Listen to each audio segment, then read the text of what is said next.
sharanam gacchami, dharmam sharanam gacchami, sangam sharanam gacchami, buddham sharanam gacchami, dharmam sharanam gacchami, sangam sharanam gacchami, buddham sharanam gacchami, dharmam sharanam gacchami, sangam sharanam gacchami.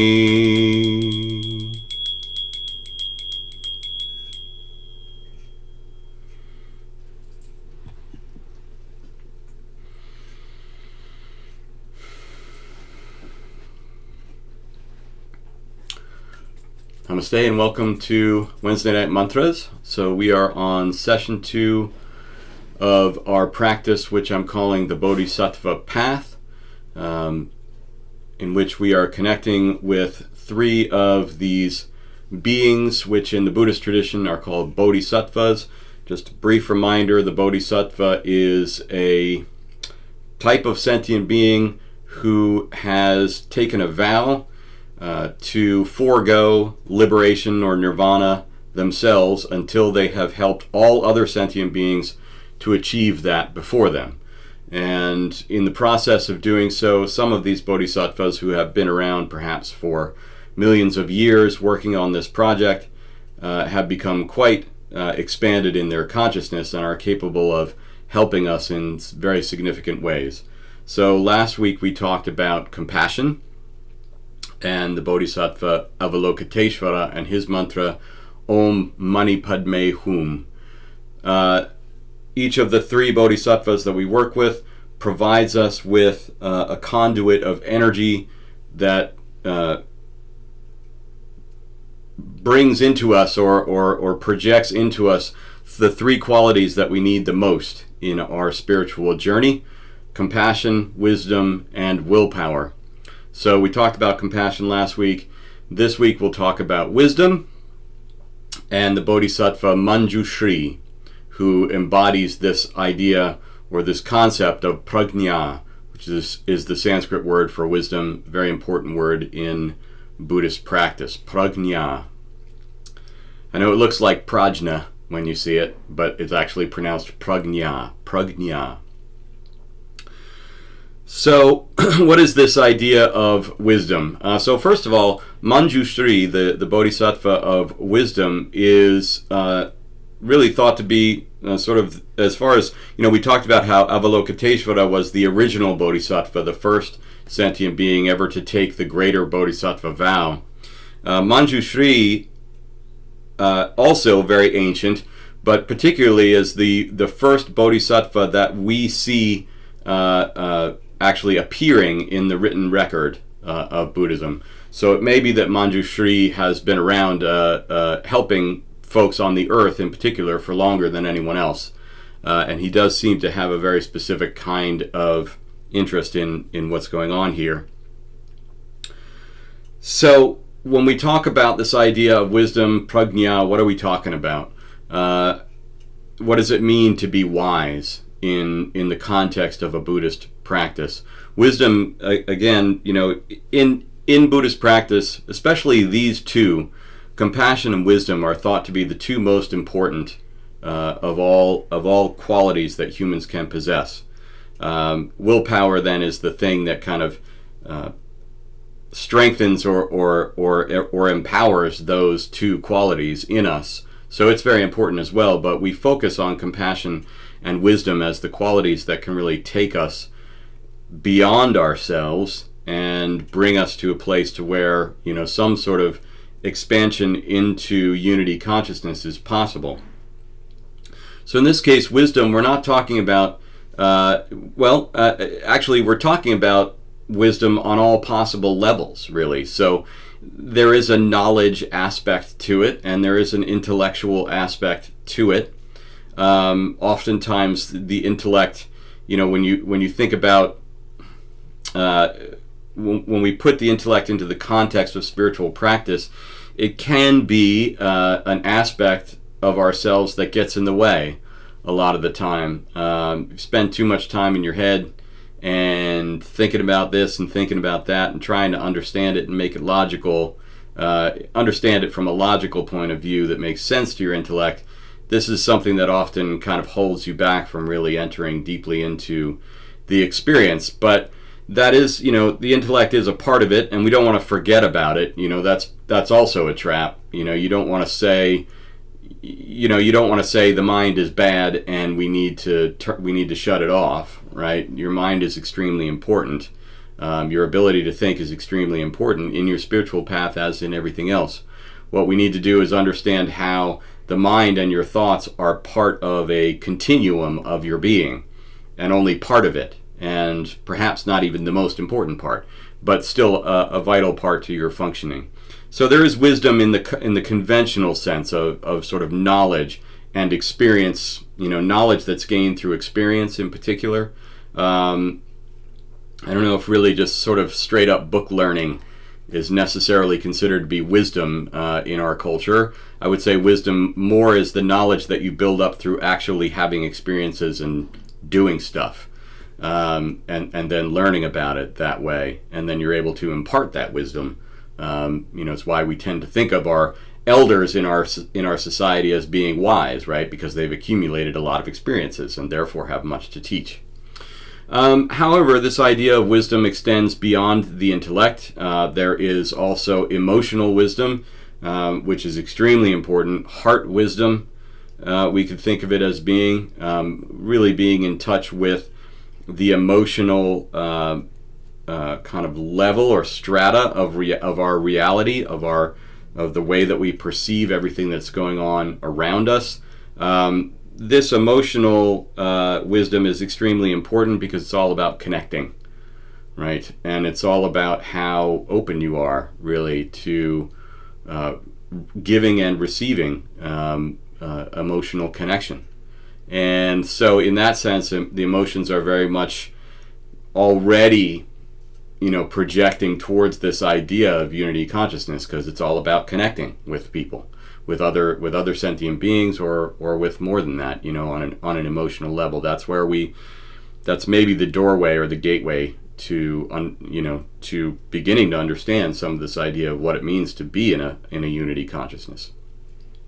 There's also wisdom of the body as well. Your body has much to teach you, and is trying desperately to teach you all the time. The question is whether or not we're listening to it. And oftentimes when your body's trying to teach you something, it has to resort to drastic measures in order to get the point across, like getting sick or whatever may be the result that happens. So all of these different levels of our being have their own kind of wisdom that combined together begin to get to the idea of prajna, and to get to this sort of concept of what this is. However, it's let me just change this real quick. No, not there. I wanted to do this. Try to remember to do this always. It's a little bit more of a sort of a collaborative or a collective kind of a thing. You have all these different levels of your being, and you need them all to be working in concert with each other, and not one dominating the other, but all of them in all of the levels of your being in partnership, whether with your thoughts and your emotions and your bodily perceptions, and other things of that nature, all operating together, begins to sort of add up to this idea of prajna, or this greater idea of wisdom. And what is the purpose of this wisdom? How do we actually define, in this case, somebody as being wise? The way that works is you are defined as being wise to the degree that you understand what unity consciousness is, or the term that's used in Buddhism, shunyata, meaning emptiness. How well do you understand this experience? How well do you understand this experience? How connected to this experience of unity consciousness, or shunyata, are you? And that's where you get into it on these different levels. your intellect is a good gateway here because it's easy to pick up a book of Buddhist philosophy and read it and maybe get some intellectual understanding of some of the concepts, but you need to start to be able to feel it, right? It needs to be something that you connect to on an emotional level as well, right? And it even needs to be something that you experience in a bodily, sort of physical manifestation way, so that as you move around your life, you're experiencing this unified state of consciousness all the time as a part of your physical or material reality. And as you move around doing things in your life, you're understanding that there is not a separation between yourself and everyone and everything that you encounter, but there is indeed an intrinsic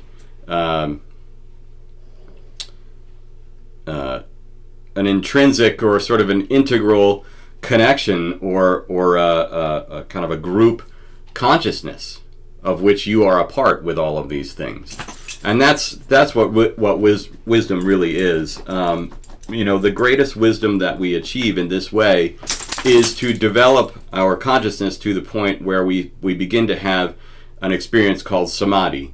So in a nirvana experience, you're going to expand your consciousness out into an infinite state, and you become enlightened or liberated, and then you stay that way, right? And you're sort of gone from this, sort of more separated reality. The samadhi state is something that happens before you're ready to be liberated. Maybe you still have some karma that you're working on, but nevertheless, you've developed to a point, you've worked through your practice to a point where a samadhi experience becomes possible. And what that means is that your consciousness expands infinitely, but it's only a temporary state, right? So you become unity consciousness and you have that experience, but you still have karma and all that kind of stuff. So you have to come back here. So you have to take that infinite unity consciousness and cram it back into your limited self. And then go back into your life, so to speak. And the main thing is that you're not the same after that, because you've experienced it in a very direct way, in a bodily way, in an emotional way, and an intellectual way. You had that, you were there, your experience was direct. That's the most powerful kind of wisdom that we can have, really. And so that's so in all types of yoga and meditation practice, that's really kind of what we're working towards is that samadhi experience, because it's a huge step forward. Once you've experienced it, then you understand. You bring that wisdom back with you. The funny thing about that, of course, is that you can't actually tell anybody about it, right? I mean, it's not that it's a secret or anything. It's simply not possible for anyone else to understand unless they've already been in it, unless they've done it too. Then you understand and they understand, and you don't really have to say anything about it because you just understand. But anybody else who hasn't been there, you can't tell them what just happened, because it's an infinite experience, and everything that you could try to do to communicate that experience is a finite thing. You use words or images or whatever, but those are all finite things. They're entirely, incapable of actually describing an infinite experience. So it's just, ultimately in the end, that samadhi experience is for you, and for you to learn something from. Hopefully there are some, nuggets of wisdom that are applicable to our separate existence here that you're able to bring with you and teach to other people in some way, which is essentially how everything that we know of as being yoga or the Vedic tradition or the Buddhist tradition all comes exactly that way. Meditators in deep consciousness states go into samadhi. They bring back pieces of wisdom with them and are able to share those bits and pieces of wisdom, and all of that has been put together over time into what we call, sort of this grand yoga tradition that goes back thousands of years of people having this experience and building upon it. So that's what we're going for, wisdom, right? So compassion, your ability to get out of your own sort of self-centered reality and experience other perspectives on reality, and this wisdom, the ability to understand where you're going, what the goal is, to understand the idea of unity consciousness. So let's take a look at the mantra. All right, here's our thing. So here's Mañjuśrī in the middle, golden color. This flaming sword is his primary symbol. It's kind of an interesting one. It's sort of like, you know, the wisdom is the sword that sort of shreds the illusion of separateness. It's kind of what he does. It's like, you know, and just a sword is not enough. It has to be a flaming sword, you know. So it does like multiple levels of tearing apart the limited reality that we're used to. The middle mantra down here is Mañjuśrī's mantra, Om Arapachana dhīḥ. Om Arapachana dhīḥ. So the Om, of course, is the sound of unity consciousness itself. So we always start the mantra with that. The end syllable here, dhīḥ, is the prajna bija. It's the seed sound of transcendental wisdom itself, and it's actually associated with a goddess manifestation in Buddhism called maṇipadme, the perfection of wisdom, who appears as a goddess figure, similar to the way that in the Vedic tradition there's a goddess of the Gayatri mantra who appears as this kind of feminine manifestation of the mantra. And perhaps the two are the same. I'm not really sure. But I think that's actually rather likely that Gayatri Devi and Maṇipadme are the same. So Mañjuśrī uses her bija in his mantra. And that's because he's directly connected to her. It's in fact, you know, each one of these major bodhisattvas has sort of an even higher aspect of consciousness that they are channeling energy from into us, and they act sort of as intermediaries in a lot of ways. And so Mañjuśrī is channeling the energy of Maṇipadme. So that's what the dhīḥ is doing, and at the end of the mantra we'll pronounce it dhīḥ. So energy of wisdom coming in here. Now this part in here, Arapachana. These are actually letters of the alphabet in Sanskrit, and they are arranged in a particular order that has to do with what's called the Arapachana alphabet, or the wisdom alphabet in Buddhism. So there's the Sanskrit alphabet, such as it is, and in a particular Buddhist tradition, the alphabet was sort of rearranged in a particular order so that just connecting with these particular sounds would begin to impart wisdom to you. And so the Arapachana alphabet contains, I think, 43 letters, each one having a very specific function. And these first 5 are the first 5 letters of that alphabet. So it kind of sets that process in motion. And then there's a much bigger meditation that you can do with all 43 of those letters. But, you know, Mañjuśrī seems to consider this whole thing to be so important that rather than even using his name, or one of his names in the mantra, he'd rather you said this, right? So the way that it works is the Arapachana alphabet has a number of, well, each of the letters stands for a word, and each of those words then has some piece of wisdom to impart to you. So, for example, and these are translations by Edward Conze, a very prolific translator of Sanskrit, particularly Buddhist sutras. This comes from a text called the Maṇipadme in the larger Perfection of Wisdom Sutra in 25,000 lines. So it's 25,000 lines long, which is actually not that big for this. I think there's one that's like 400,000 lines or something like that. But Anyways, when he's talking about the Arapachana alphabet, the letter A is a door to the insight that all dharmas are unproduced from the very beginning. So a dharma, again, is the teaching of a Buddha. So the dharma, we have a dharma here on the earth. It comes from our Buddha, Shakyamuni. He taught it on earth about 2,500 years ago, and we're still using it today, that dharma. So the insight that all dharmas are unproduced from the very beginning, which means they're always existing. There's never a time in which they are not. We don't produce them. We just tap into the dharmas and connect to them, and then, teach them to others. That's what Buddhas do. But they are eternal in their essence. Ra is the second letter. Ra is a door to the insight that all dharmas are without stain. All dharmas are pure in and of themselves. If anything bad happens with the dharma, it's because of the person that's using it, not because of the dharma itself. The dharma itself is a very pure thing.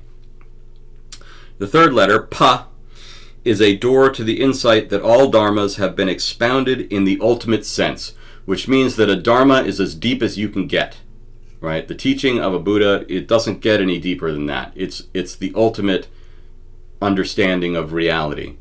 It takes us perhaps a while, maybe many lifetimes, to incorporate how deep that is. But you don't have to, when you receive a dharma, you don't have to sit there and go, okay, what's next? What's the next level of this? There must be more than this. There isn't more than that. If you think there's more, then you just don't understand what's being taught. The fourth letter, Cha, is a door to the insight that the decrease of any dharma cannot be apprehended because all dharmas do not decrease.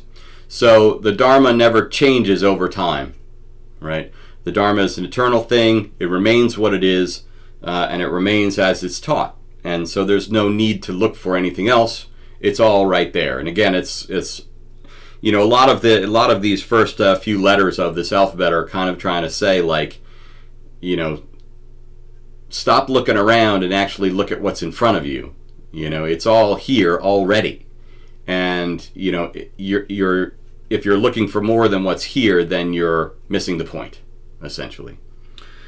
And then finally, the last letter here, Na, is a door to the insight that the names of all dharmas have vanished. The essential nature behind names cannot be gained or lost.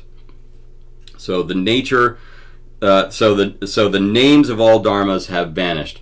The dharma is not something that is pinned down by any particular name or form. We have some particular qualities to the dharma that we work with on the earth here at this time,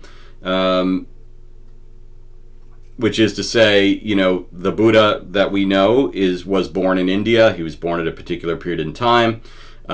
People in various different cultures have been working with this dharma, and so it has a particular character to it. But none of those things are important, right, to the dharma itself. Right, the dharma itself is beyond any of those kind of qualities or trappings or images or finite qualities that are placed upon it. So you can kind of get the sense here from these five. It gets real deep. You can just sort of meditate on each one of these. Do a contemplation on each one of these ideas and sort of work through them. And by the time you get through the whole alphabet, it's quite a, it's a fairly significant kind of a practice. So that's the meaning of the Arapachana. And like I said, Mañjuśrī considers this to be so important that he'd rather you chant that than to chant his name. Okay, so that's our lecture on wisdom. Let me just stop this for a moment. Any questions about any of that before we get started? So again, we're going to begin with Om maṇipadme hum, then Arapachana dhīḥ, and then Vajrapāṇi hum. And next week we'll talk about Vajrapāṇi and this concept of willpower and how that all relates and why he's such a scary looking dude. Right? Okay, good. Let's get started. Bring that back up.